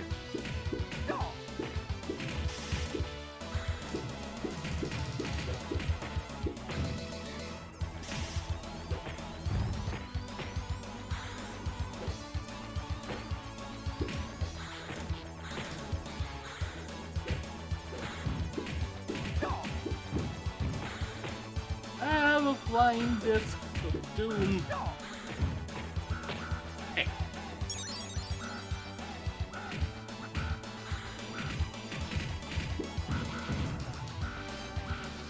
These free Now I'm shoes. too cool. Now I'm too cool. Okay, stun lock me, why don't you? Now I'm too cool.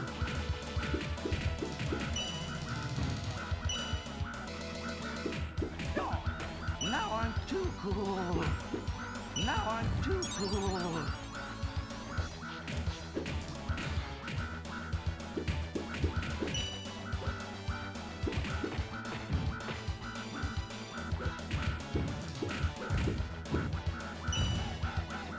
Now I'm too cool. Ooh. Okay. You have a strobe effect.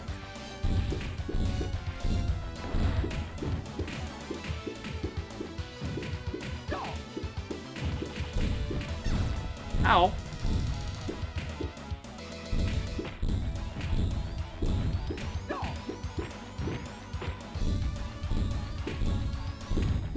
Yeah, you catch the big steel ball. Pizza power! Nice.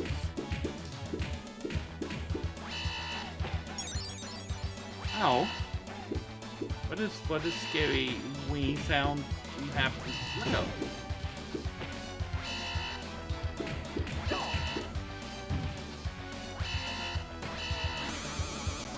Well, that didn't work. I was gonna be fancy and like skip over both of the electric lines, and then nope. Ooh, I feel seasick.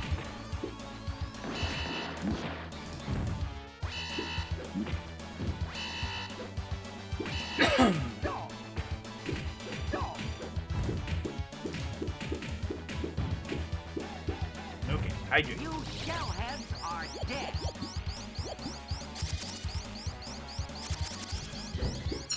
I'm trapped.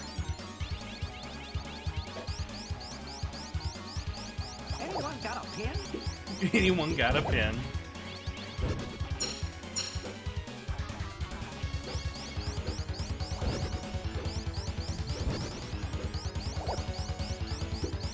Bubble. Anyone got a pin?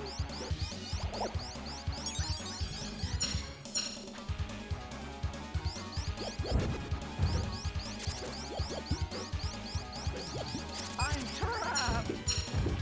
I'm trapped. Anyone got a pin? Come on, Frank. Get down here and fight like a brain. Shell.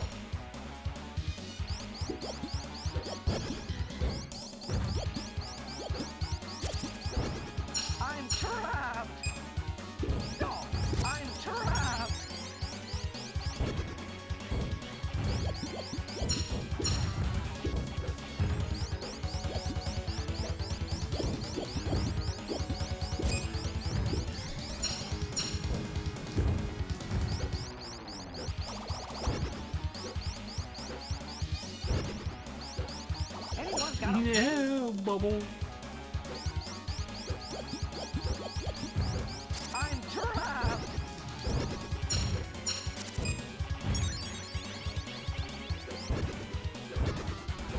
Ooh, that was 2 really good Anyone hits. got a pin? 3 really good hits. 4 hits. Nice.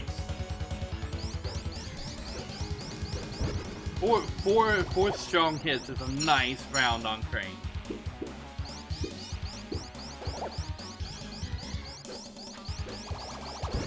Get over here.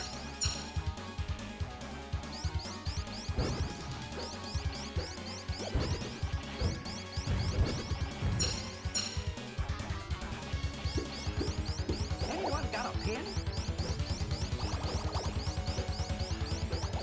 No.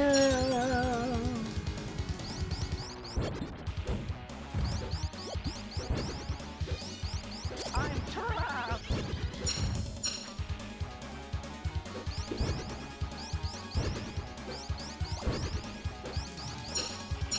Ooh, almost got him.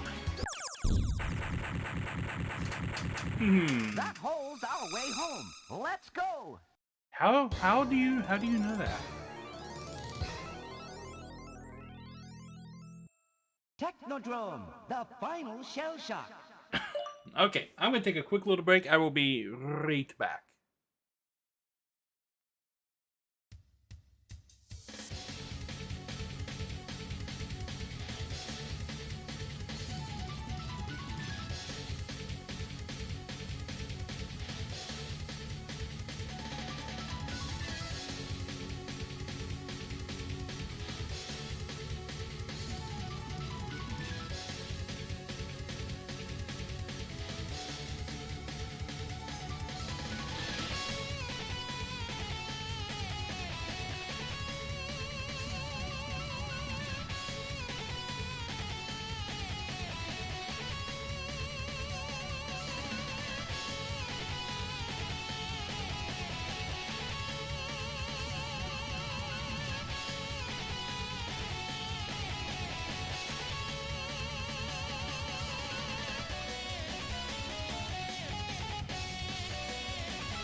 Alrighty.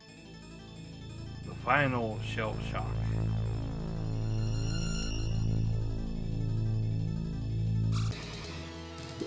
Shredder. My favorite. Why does he have a lightsaber? I don't know.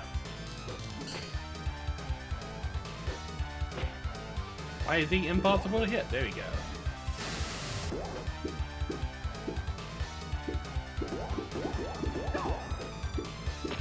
And now we get some hits on him.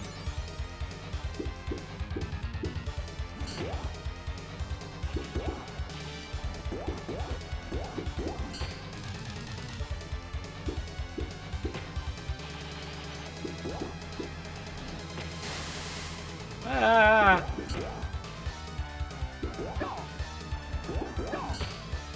Oh! Electric shell!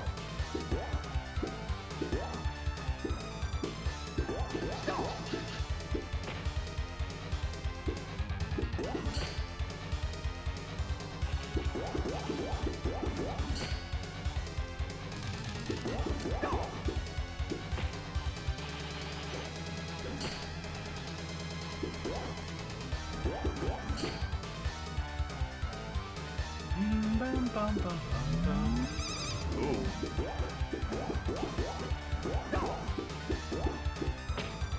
Ow.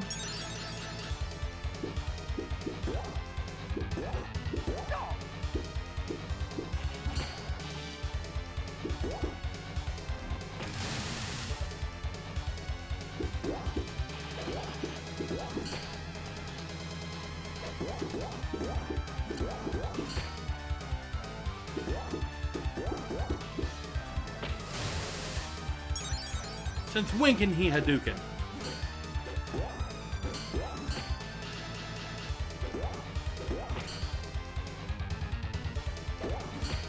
Shredder is just beating up everybody on the Super Nintendo and stealing their shit. That's what he's doing. You see that? He stole Zero's sword. He nabbed Ryu's Hadouken. He stole in Bison's outfit. Melonberry, welcome, welcome! Thank you for the raid. You are awesome. I'm currently getting beat up by Shredder. Ow! Explosions everywhere. Greetings, Raiders. I'm Nari. I will be out, your gamer, for the day. Or out. At least for the next little. Ow! I'm trying to monologue here, Shredder. Give me a minute. Ow. Ow. Not in the face. Ow. Hey. Hey. Hey. No. Ah. My battle. Ah. I love the little ass face.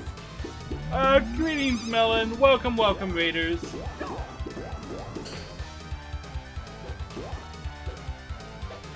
Oh, there he goes. Cowabunga! The Teenage Mutant Ninja Turtles are 4 reptilian heroes. I wonder about the overcome logistics. Artful and Shredder. How big is that blimp that he can just carry the Statue of Liberty? What were you holding it by? Like the logistics of everything. Like, why is there no inside to this blimp? By a suspension of disbelief. That is a good answer. Good answer. Good answer. It was holding it by the suspension of disbelief. Yes.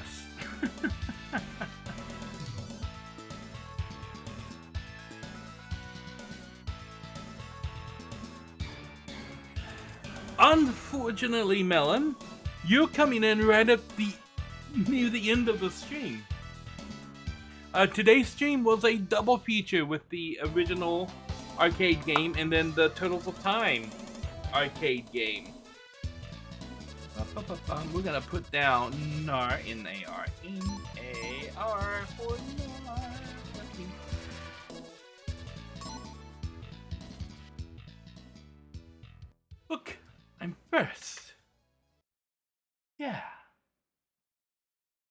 Winners don't use drugs. All over the place in the 90s. Unfortunately, we cannot do the theme song again. Because copyright is a thing that exists on YouTube, and that is where all of my VODs go. And I'm trying not to get my channel nerfed into oblivion. But yeah, we did the Teenage Mutant Ninja Turtles arcade game and the Turtles in Time arcade game. And for those of you who didn't know there's a Turtles in Time arcade game, there was. It came out right around the same time, right after the movie did, and right around the same time that the NES games were getting super, super popular. Now, for the future Ninja Quest streams on my channel, every time we vote in a Ninja Turtles game, for at least the next 2 rounds, it is going to be a double feature on it. So one of the double features is going to be the NES Teenage Mutant Ninja Turtles 2, the arcade game, and Ninja Turtles 3, the Manhattan Project. So when we vote in the arcade game, I'm going to be playing the arcade game and the Manhattan Project back to back, like I did today. I just decided this. And then when we vote in Turtles in Time, the Super Nintendo version, TMNT 4, I'm also going to be playing Hyperstone Heist right after that. And then after we complete both of those, there are 3 Game Boy games: Fall of the Foot Clan, Back from the Sewers, and Radical Rescue. This is going to be a triple feature. So when we vote in Fall of the Foot Clan, I'm going to do Back from the Sewers and Radical Rescue right after that. And then the next one on the list after that will be Shredder's Revenge. And then we'll start looking at other Ninja Turtles games. I know that they just released another one on Steam, and I believe I have that. And then there were other Ninja Turtles games on other consoles. I believe there was one on the GameCube. I know there was one on the Xbox. I believe there was 1 or 2 on the PS2. I'm gonna have to look into that and see about how I'm gonna go about adding those to the quest. They'll be on there at some point. But yeah, the next couple of rounds of Ninja Turtles games are going to be 2-for-1s, and then like a double feature, I guess you would call it, and then we're gonna have a triple feature when we get to the Game Boy games. But that's not all that's up for voting. So in the Discord, if you type in poll in the channel, there's a special channel in my Discord server where you can vote on what's going to be happening next. As of right this instant, the polls are not updated, but they will be updated after the stream today. With the 2 other options for the Ninja Turtles, and I believe 2 options for The Legend of Zelda, and then 1 more specialty option of another game that we could be doing on Wednesday. And then whatever wins in the poll is what I'm going to be playing on Wednesday. Yeah. So what happens next Wednesday is going to be determined by this poll. It's going to be open all week. You'll be able to vote on it in the Discord. And tomorrow, I will, if you are not a member of the Discord or you don't use Discord, tomorrow, before the Bear and Breakfast stream, I will announce the different options, and you can vote in chat, and I will add that to whatever the outcome is on the Discord. Yeah. So yeah, I think that is all of the fun stuff that I have for you guys today. I knew it was not going to be a very long stream today because I have stuff with Nari Mom this evening. We always watch Survivor together on Wednesdays. And tonight I'm going to be making burgers and fries for us for Survivor, so I'm gonna go get a lot of that stuff prepped and ready to go. So let's see who is out here in Twitch land right now doing some fun stuff that we can drop a raid on. Who do I know that is having fun with some things? I raided Oats before. That's cool. Ellie Joy Panic. Looks like she's doing some talking time before playing Elden Ring Night Rain. So I'm gonna drop you guys in with Ellie and her pup, who's on her lap right now. Yeah. And then I will be back tomorrow with some nice, relaxing bear and breakfast vibes. So yeah, I want to thank all you guys for watching, and I will catch y'all on the flip side. Nari out.